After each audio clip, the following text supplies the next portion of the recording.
Everybody, this is Dr. Rukas again, and we're in week 3.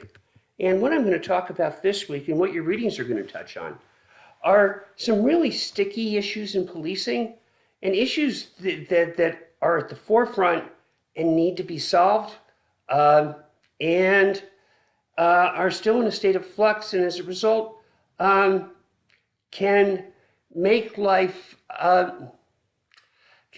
not straightforward for law enforcement, or as law enforcement would like. First issue I want to talk about, two issues we're going to look at, are sexual assault and domestic violence. Before I get into that, though, I think we should start with some history and look at this as part of the women's movement. The feminist movement and feminist rights movement started in the late 1800s, with the first action being women getting the right to vote and the suffragettes. That was followed by the next big action of the feminist movement, which was prohibition and the outlawing of liquor. Now, a logical question is, why would a feminist movement want to be so concerned about outlawing of liquor? And the reason for that is they were concerned about domestic violence. To this day, most incidents of domestic violence normally involve alcohol or drugs, and women at that point, because they were not allowed to protect themselves, thought that if they could find a way of regulating liquor, that they could also protect themselves against domestic violence. All right, domestic violence, I want to give some history of the evolution and where we stand now.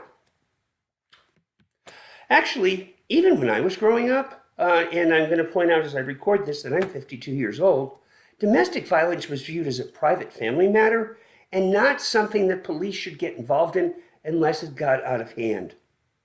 A man was thought to be the king of his castle, and a man should be allowed the freedom to regulate his family as he saw so fit.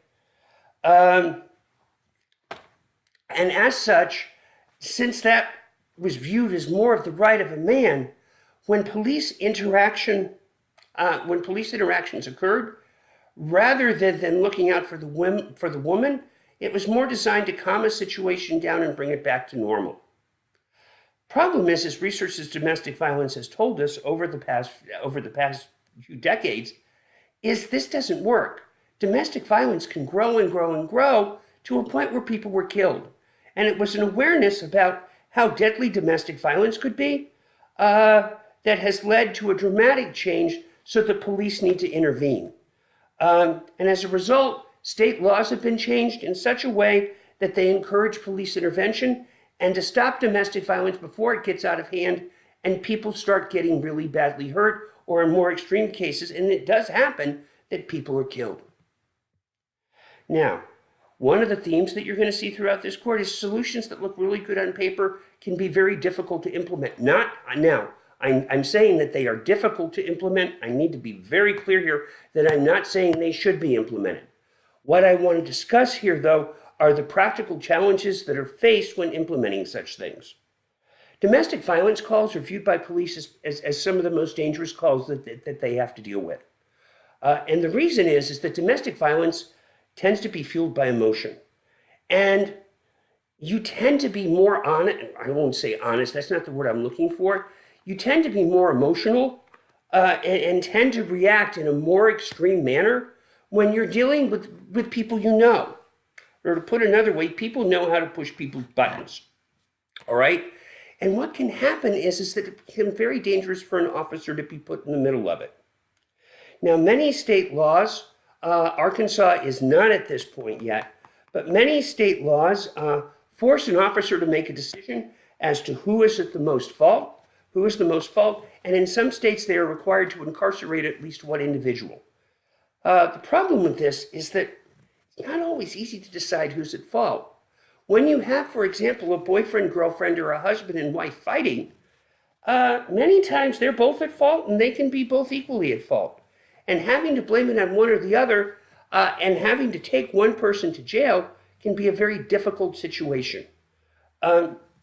Also, in the nature of enforcement, and this is something that's still frustrating, and has not evolved as the norms have, is that because of the nature of a domestic violence relationship, it's normally in some sort of a family unit. So as a result, people feel very close. And it's very frustrating because police can intervene in a situation and then victims just go back to the same situation they came from. As a result, it's not uncommon for police to have to report to check in on houses that are affected by domestic violence, or have to actually not check in, I should say respond to people that are subject to domestic violence many times over. And officers who intervene and have to put up with a very emotional struggle have to keep doing it over and over and over again. Now, one solution that we do need to see is more support for victims, so that if they do find themselves in dangerous situations, that they're able to leave and given the strength and resources to do so. All right, another area that has just actually recently come into the spotlight is sexual assault. When I grew up, sexual assault was normally a situation where if somebody was brutally assaulted, the first thing that people did was try to look at the victim and find out if the victim asked for it in some size, shape, or form. Those of you that are in your 20s and 30s right now have grown up with something completely different. It's never the victim's fault. Those of you that grew up in my generation do realize that that's an extreme change of thinking from what was just done 30 years ago. All right? And as a result, what would happen is when we had trials about sexual assault or people were accused, instead of looking at the sexual assault themselves, what would happen is the behavior of the victim before or after, what the victim was wearing, what the victim could have done. Normally it was that she could ask for it, was the focus. All right? That has changed, and I would be amiss if I did not go over what current standards for sexual assault are. And I do also want to say that it's definitely a change for the better.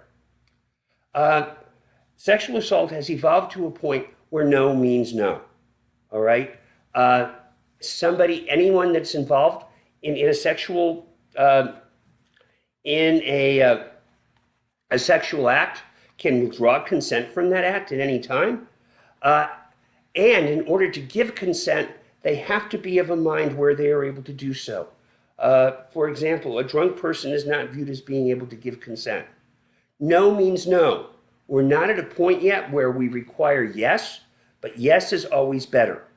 Important to know that consent can be withdrawn at any time, and that if somebody violates this can now be taken seriously, and investigations are done to make sure that perpetrators are well, we're not to the point where they are held accountable, where we can guarantee accountability, but there's a much stronger probability of accountability. And I think as time evolves, we will see systems for this get better and better. All right. Again, this is something that sounds great, but let's look at some of the policing issues that you have to face if you're an officer that's involved with sexual assault. First, when someone's assaulted, many times what they want is not to call the police and not to report it. Instead, they just want to go. They want to go away. They want it to go away. They want to pretend it didn't happen. And frequently, it's not until a few days, weeks, or now we're seeing years afterwards that people come forward and talk about the assaults that they suffered. From a law enforcement perspective, that creates problems. First of all, evidence disappears. One of the first things that somebody wants to do after a sexual assault is normally take a shower and just get it all off. Unfortunately, that just means, unfortunately, from an investigative perspective, that means that valuable evidence can be lost. One of the other issues that currently confronts sexual assault is the fact that while they are rare, false reports occur. And when false reports occur, many times they get headlines. So as a result, we're still not at a point where there's credibility, and we're still many times blaming the victim to try to see if the report is real. Because of these two elements combined, frequently what happens is we end up in a situation where there's a he said or a she said. And it becomes a question of who is the most credible, or unfortunately many times who has the better attorney. Um, and that makes policing and enforcing of this very difficult. Very, very difficult, and a difficult area for officers to hear. Now, something that I'm actually very actively involved with, and I'm putting plans together with local sheriff's departments, is mental illness. Let me give you a little bit of history. Mental illness until the mid-1960s was handled by institutions that were known as asylums.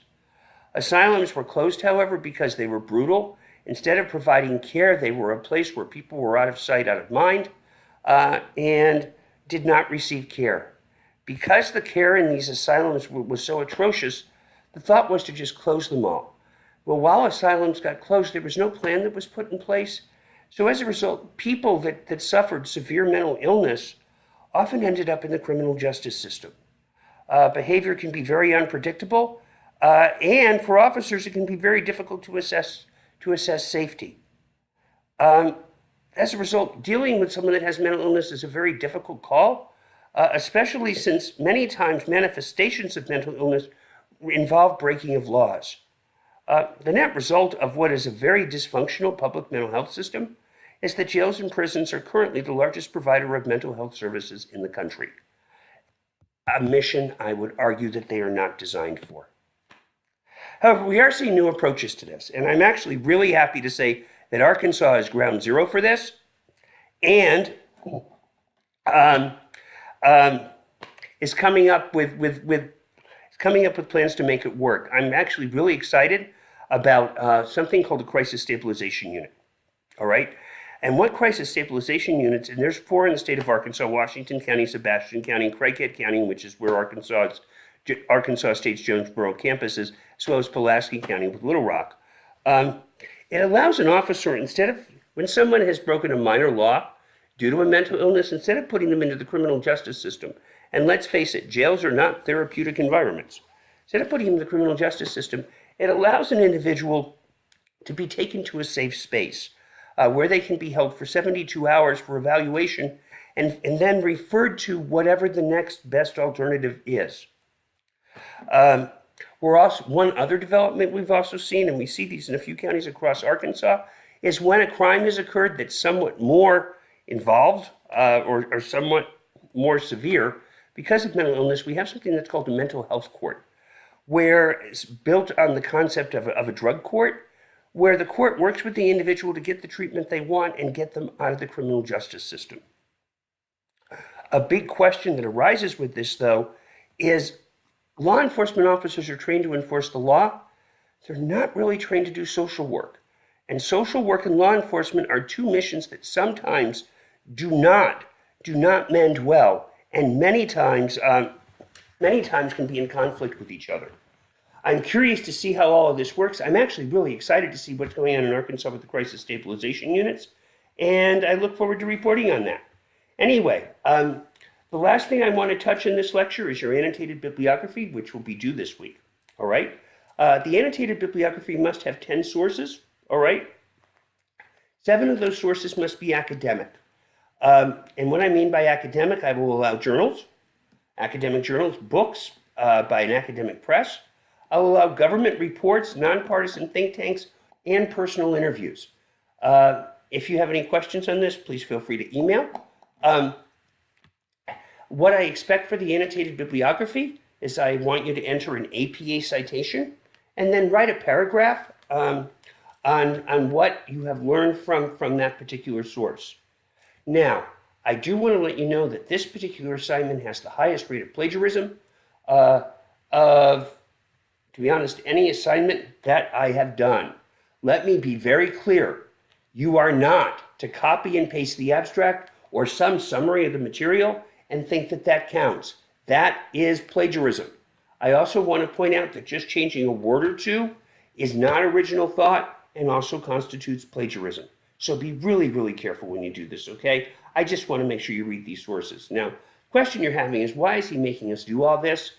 I'm trying to enable you to get this paper done, but I want you to do it in bits and pieces so you're not doing it at the last minute. So you'll see as we go that these assignments will come on, and we'll help you get your paper done. With that, thank you very much, and have a great week. Take care.